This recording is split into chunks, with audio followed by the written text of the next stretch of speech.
Welcome to In Your Element, the podcast that unlocks practical wisdom in higher education, where leadership meets real talk. I'm Brendan Hinkle, Manager of Solutions Engineering here at Element451. And I'm Daniela Norden, Element451's Director of Customer Success and Engagement. Join us every other Thursday for discussions with everyday heroes using Element451 in enrollment, marketing, and student success. We'll unlock the practical tips to help you make waves on your campus. In Your Element is a part of the Enrollify Network, a robust collection of podcasts designed to help higher education professionals like you grow. Explore our other shows at enrollify.org or check out some of my personal favorites linked in the show notes below. Enrollify is made possible by Element451, the leading AI-powered all-in-one student engagement platform, helping institutions create meaningful, personalized, and engaging interactions with students. Learn more at element451.com.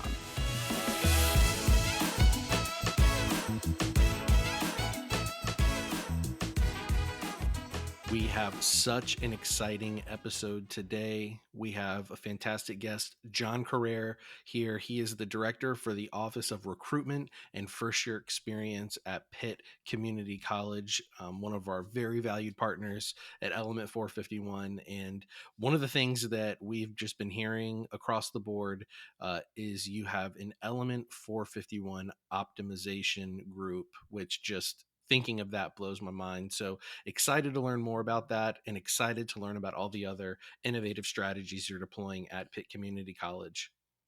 We are super excited to have you on the In Your Element podcast. We have never met, so I feel like we should get to know each other. So, right? Tell us. Yeah, I think that's important. Yeah. I've met you lots of times, Daniela. All the other webinars that I've sat in, I've heard all about you. So I feel like I know you a lot better than you know me. I don't know if we cross paths whenever you guys were looking for it through a demo or things like that. I meet so many people. I'm assuming you've either seen me in a video or I have, in person yes. through a demo, I would imagine. I'm having a little bit of a celebrity moment where I'm seeing all these people that I get to see all the time. Wow. And we've made it, Daniela. Podcast. Enjoying we've that made very it. Much. Yes, we have reached that peak in a tentacle now. John, you're kind of a celebrity too. When we were talking about this podcast, our colleague was like, you got to get John on. He's got this optimization group. He knows what he's doing. So tell us about your role. Well, let's just start there. Tell us about your role and how long you've been at Pitt. Yeah. Sure. Yeah. So my official title is I'm the director for the Office of Recruitment and First Year Experience. And it does all fit on one name tag, believe it or not. It's a long title. It's just a very complicated way of trying to encapsulate all the hats that I get to wear here with the institution. I'm actually a product of Pitt Community College. I graduated from PCC and made the transition to East Carolina University, which is right down the road, and completed my undergraduate there. After which I found an opportunity to come back home here to Pitt with the Enrollment Services Office. So I'm going on year 11 now. But one of the wonderful things that I get to do with the college is that I've helped with the implementation of Element451, along with our other solution for early alert and intervention, Watermark, student success and engagement. So I serve as a point person for all of those as well. That's awesome. Is it common, John, so I feel like a lot of our recruitment and admissions folks don't necessarily get to overlap with first year experience. Is your role unique in that you get to kind of see them through that first year? I would say so. It's really beneficial for me in the sense that when you're talking about recruiting a student to a college, for most recruiters, after you get them through the door, that's kind of the last time you see them, unless you actively participate in graduation and volunteer later on. So it's really a nice way of getting to see the fruits of my labor, in that, I can help students make that transition to college and that continued progression throughout. So they see me as a resource, especially from the point of orientation, in the sense that I'm holding all those presentations, and I'm able to connect with them a little bit further in the sense that I'm connecting them to student resources, academic advising, and most importantly, the parents know that they've got someone they can call on as well, that if they've got an issue or concern, they can always reach out to me, and I I do the very best I can to assist them in that capacity as And well. let me ask you this, in this unique role, I'm sure you can see through using Element, you have a lot of unique tools that can kind of connect those processes. And whenever you have someone like in your role that lives in both sides, I'm sure you've been able to come up with some creative. We'll probably get into that. I think I'm opening the box too early. No, open But it. what are some of those Open it and let unique it That's out, right. Brendan. right? What are some Yeah. of those unique things that you've seen that are really good to kind of transition that relationship from perspective to first year that you've seen? It really comes down to trying to tailor our communication into calls for action. There's a marketing aspect, of course, when it comes to Element 451 and just trying to showcase all the wonderful things that Pitt Community College has to offer and trying to encourage students to explore our opportunities a little bit further. But I was most excited, I think, in the processes of determining when we implement a call to action, whether it's through completing an RFI or submitting an application for admission, how we can progress them from one step in the enrollment process to the next. And that if they're not acting on those things that we're trying to encourage them to complete, what other steps do we need to take? Does it mean a phone call? Does it mean a visit to the high school to come meet with them individually? So Element has really helped us to kind of take the black and white process of managing Excel spreadsheets and putting some color in to figuring out what a student's experience is supposed to be Putting like. some color in, removing the manual lift, getting some automation and AI in there, and really making things a little bit crazy. So that's awesome to hear. So, one of the things that we like to open up these episodes with is asking the question of, when do you feel in your element with your work? Specifically when you're using Element, but also like whenever you just kind of feel like you're in the groove, whenever you're doing what you were meant to do.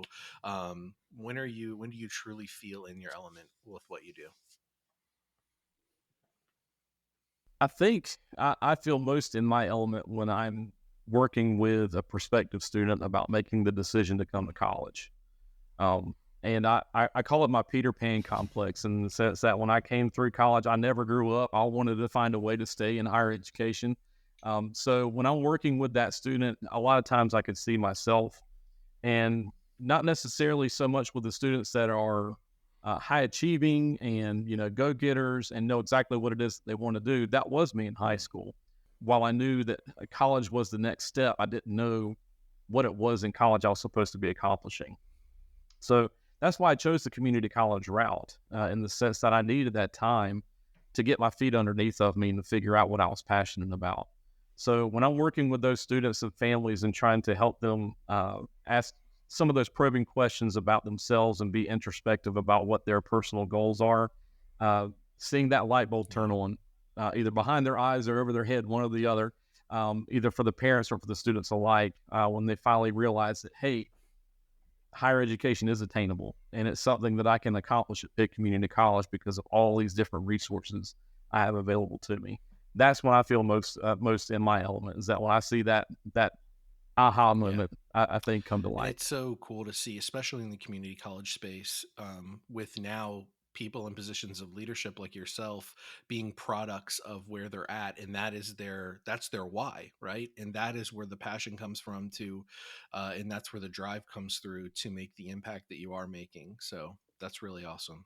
Yeah, definitely. And seeing that we have so many students who seem to have a lot of hobbies and a lot of interests, but they don't know how to kind of maybe put those interests into a passion, put those personality traits into a career pathway that's not only going to help them sustain a family and help sustain their own family, but also give them something that they're happy doing every single day.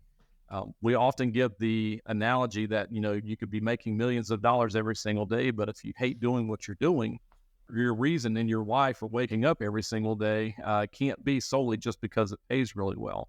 It has to be something that you're interested in. And that's where I feel like the community college really excels because of our flexibility. And I usually, I challenge students to try to stump me in the sense that we offer every single major known to man at Pitt Community College because they can start off in our university transfer program. So literally you can go anywhere.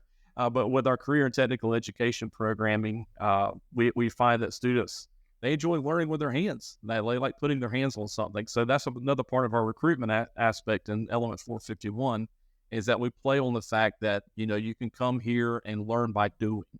And we try to illustrate that as much as possible through our storytelling in Element 451 and getting them connected to actual people in those areas so that they can, have that discussion with them. I am by no means an expert in any one of our You could have programs of fooled study. me. So my end goal, if I can get them there, I definitely want them to talk to a welder or talk to our automotive systems or talk to someone in criminal justice.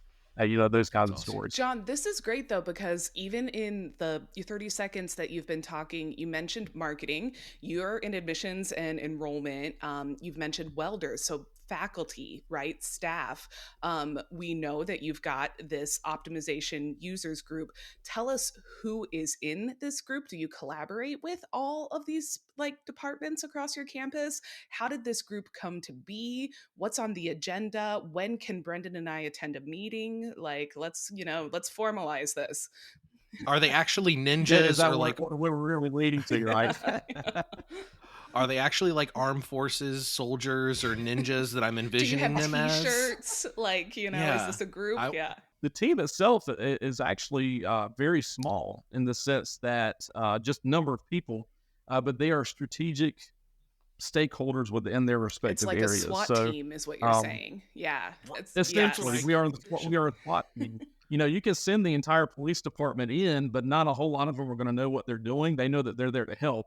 But if you have a SWAT team who has specific roles, Daniela, that's probably the best way I can describe it, is that we are an optimization SWAT team of enrollment individuals on our campus. I take a 1% commission on all of the trademarked, merchandise that's sold. We're trademarking all E451. I think that's just going to have to be our badge on our shoulders when we get done. But with my role in the admissions and the recruitment process, I work very closely with our marketing department. And being as such, Element 451, when we started our development and kind of the launch of the process, it was important to me to make sure that all of our communications have the look, the feel, the branding, the sound of Pitt Community College.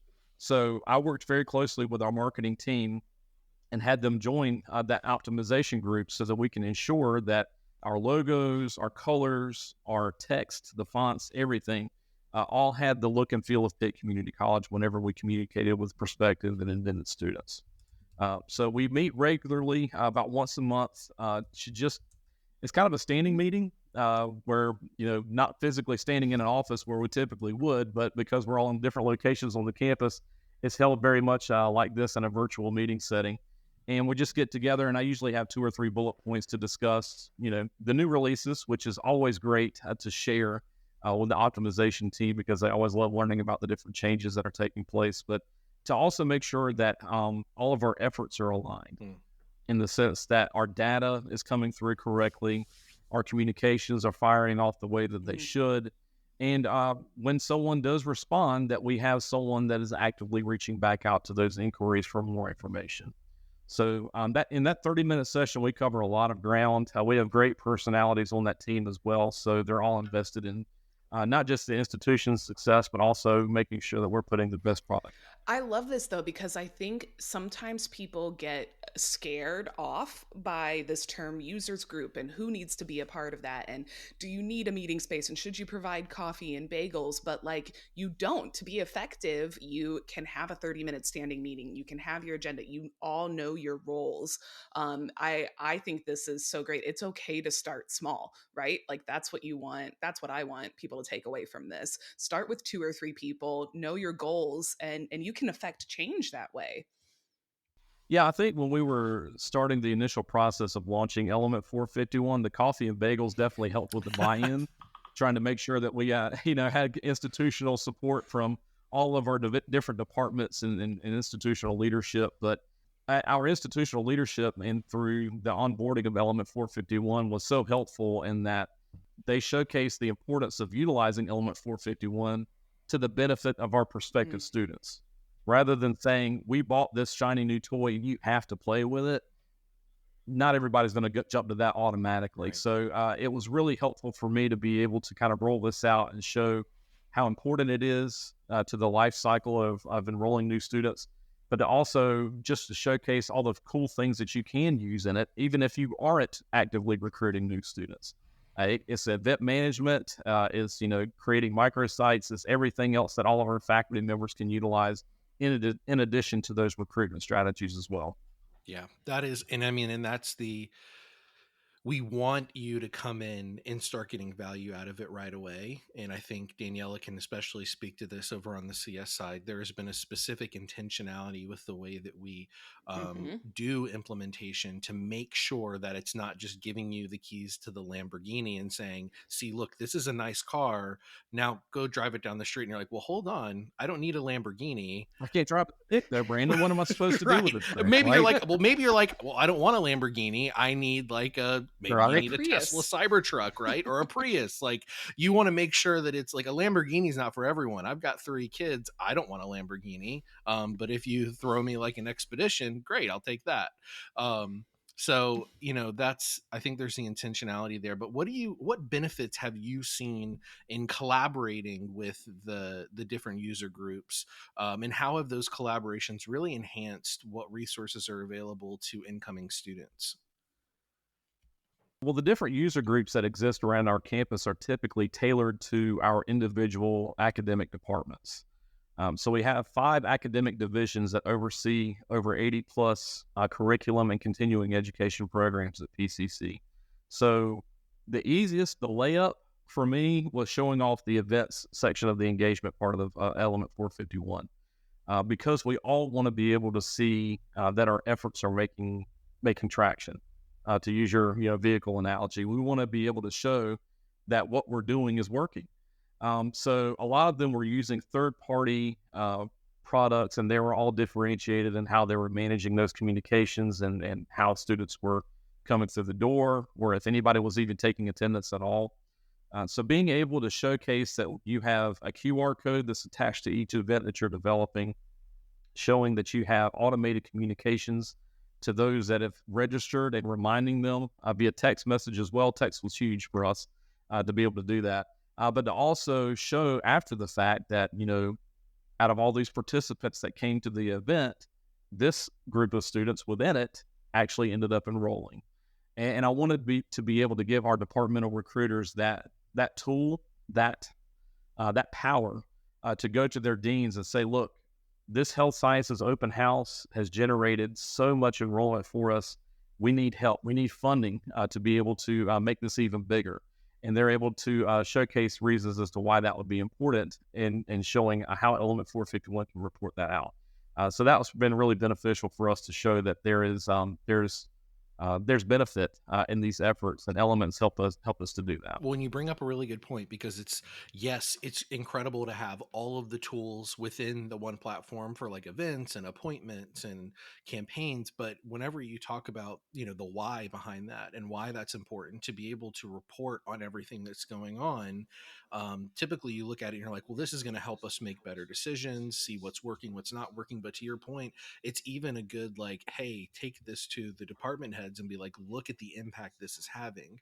And that's huge, because that's growth. And that really impacts the change, the impact in the community, and having a tool that does that effortlessly, right? And that is what is kind of the impact there, is because typically that has been a process of having to pull raw data and then manipulate it and put it together and have a team that can do those kind of things to be able to see that kind of information. But having it at fingertips is a game changer. So it absolutely was. And working through the optimization team, and you brought up the data piece of this this whole puzzle, in that the regular standing meeting focuses, in the past couple of weeks at least, making sure that our enrollment data matches what Element 451 is reflecting. So it's been my experience with other programs and solutions that if the data is not coming through evenly, we can all see in our own SIS what's being reported, but if it's not actively showing in Element 451 as well, everyone begins to question whether or not the validity of what's taking place in Element 451, if any credence can be put into it. So that's why that optimization team was so important to me, and that our IT department's included on that. Our planning and research office is there as well. and they're all the stakeholders when it comes to our reporting structure, the iPads, and everything goes to the state of North Carolina. So I know that data is coming through cleanly, and they can see that, well, your enrollment funnel numbers are looking a little bit skewed on one aspect or the other. We can work together to help kind of correct those issues and make sure that everything's coming through as it should. What I was thinking when I was listening to you, John, and we've talked a lot about tech, right? We've talked a lot about tools. You've mentioned your student advising tool, you mentioned Element, we've mentioned data. Can you talk? You seem like a tech savvy person. I Can you try. talk, about the role that technology has played in your recruitment and retention efforts? What are some of the future plans you have in mind for these new tools and technology? Well, I feel like technology has to be a key aspect in the implementation of any of our recruitment efforts. We utilize technology to connect with our community. It allows us to create engagement through the email communications and event management, but it also provides us a window on how we're doing when it comes to leads within our enrollment funnel. So I would say that prior to Element451's implementation, a lot of our communications, a lot of our interactions were all centered around Excel spreadsheets, utilizing sign-in lists for events that we were holding. And many times when we would hold those sessions, it was up to us to individually reach out. And it was a very manual process, either through a calling list or an email campaign that we were running on our own. And so it was pretty arduous and kind of a heavy lift. Utilizing the technology within Element451, we've been able to automate a lot of those interactions, which has been very helpful, especially with the AI aspect being included in that not too long ago. And that's either through our RFI or through our event management process. We've also tried to start implementing a little bit of our social media aspect in there as well, helping to share our special interest videos through our Facebook and Instagram and TikTok accounts too. So we're very knowledgeable, I feel like, in the sense of what our students would maybe need to hear from us when it comes to considering a community college. But utilizing technology effectively, I think, only enhances our profile. It enhances our standing within the community that we serve, and utilizing that effectively on our end, of course, is always a big aspect of our success too. Awesome.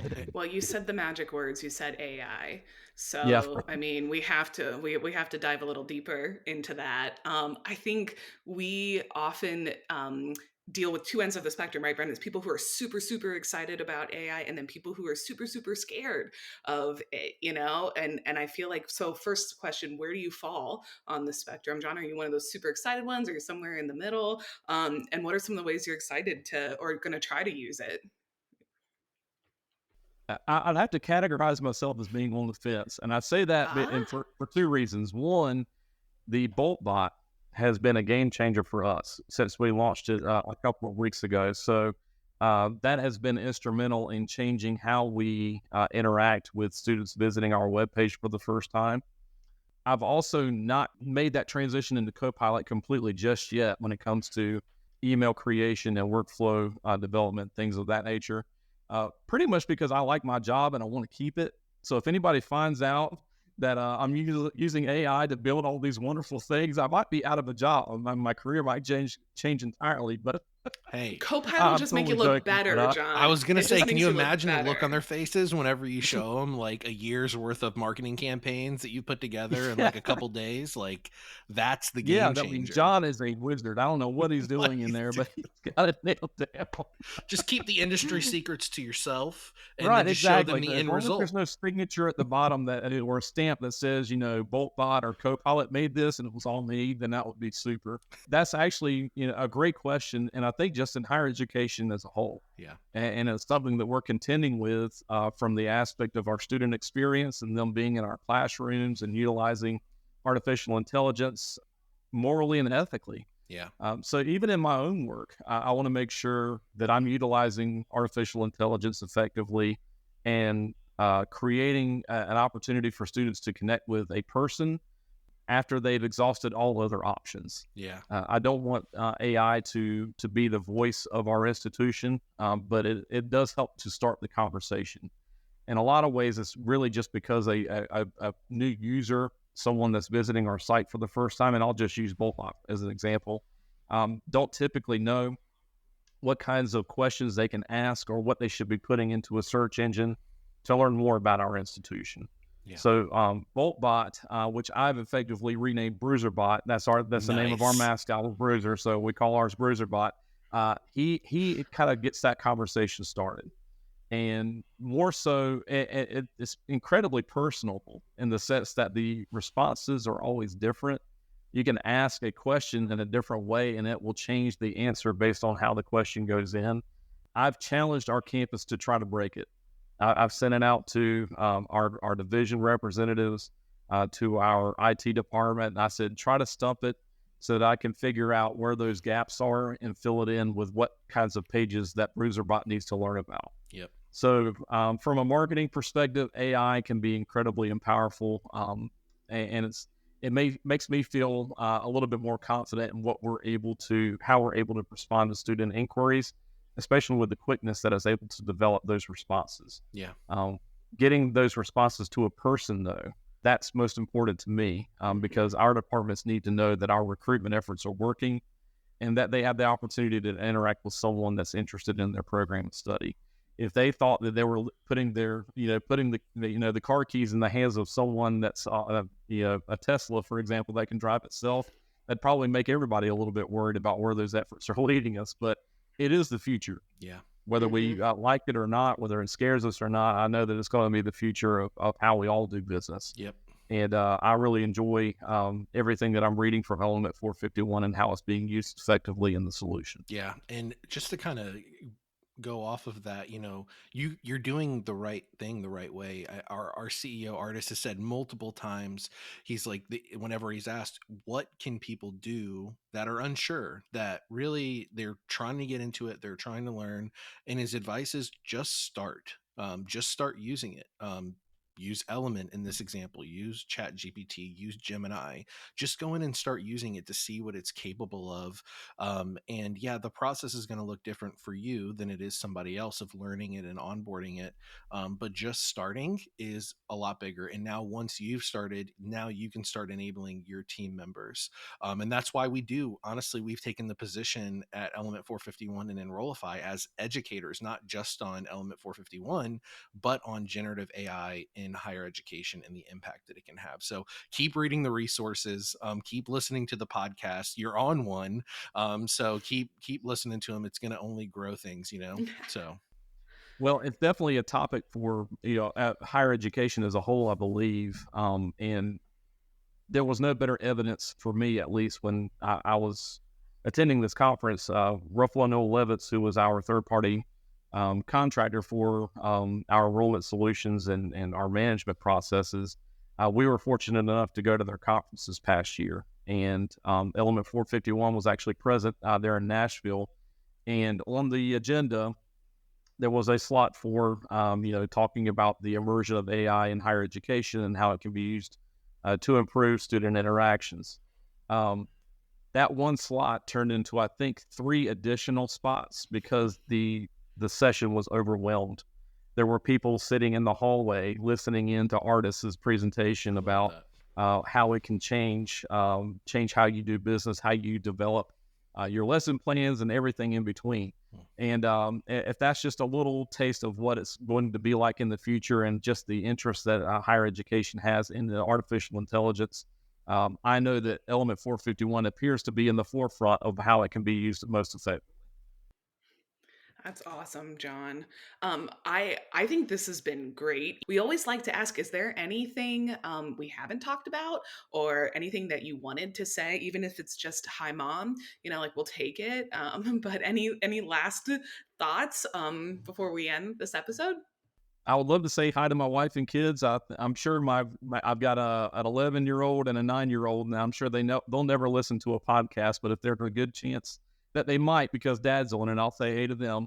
I would like to say, and this is not me just blowing a bunch of sunshine towards Element451, but when we started the process of finding a CRM, because we had a CRM experience before with another vendor that will remain nameless, and it was an absolute 4-year nightmare. that resulted in headaches and heartaches and busted relationships. We came a long way. So to say CRM again was really difficult, but we knew that we had to have one. And when we interacted with the initial sales staff and then the implementation team, the customer service has been not even in the stratosphere. And the biggest reason, the biggest why, when I talk to other institutions and they contact us, they come into, they've asked me and been here and said, what made you choose Element? What was it about them? And the first thing I always go back to is customer service and the experience that we've had.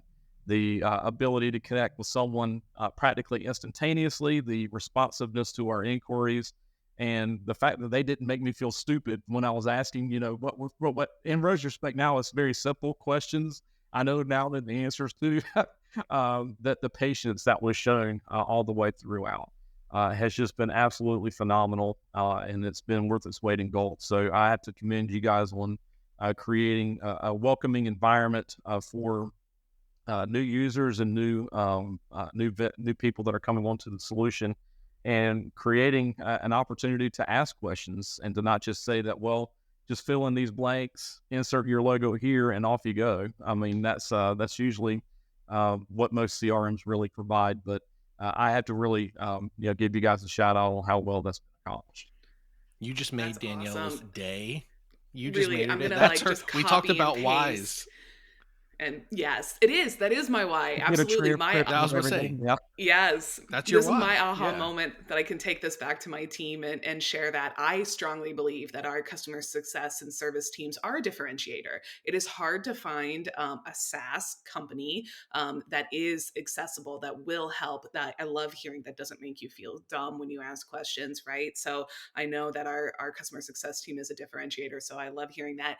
And thank you for being a good partner, John, right? Because it goes both ways. And I think sometimes people don't understand that, but it absolutely goes both ways. You're willing to learn, you're willing to ask the questions, willing to start a group and implement and meet us more than halfway. And that makes a big difference on your success and our success too. We're only as successful as you are. So Well, I'm yeah, willing this is to scream from the mountaintops, how wonderful Element 451 has been. We have connected with a number of institutions within North Carolina. I feel like Element 451 has caught fire across the community college system, and I get contacted regularly from those that most would deem competitor schools have been contacting me and asking just for a 30-minute discussion about what made us choose Element 451 and how has it made the difference for us. And now you can send them this episode, John. now I That's can right. say that, well, this is validated now. I was at least heard loudly enough to where they thought, well, maybe we need to get John on the podcast and let him come share the story a little bit.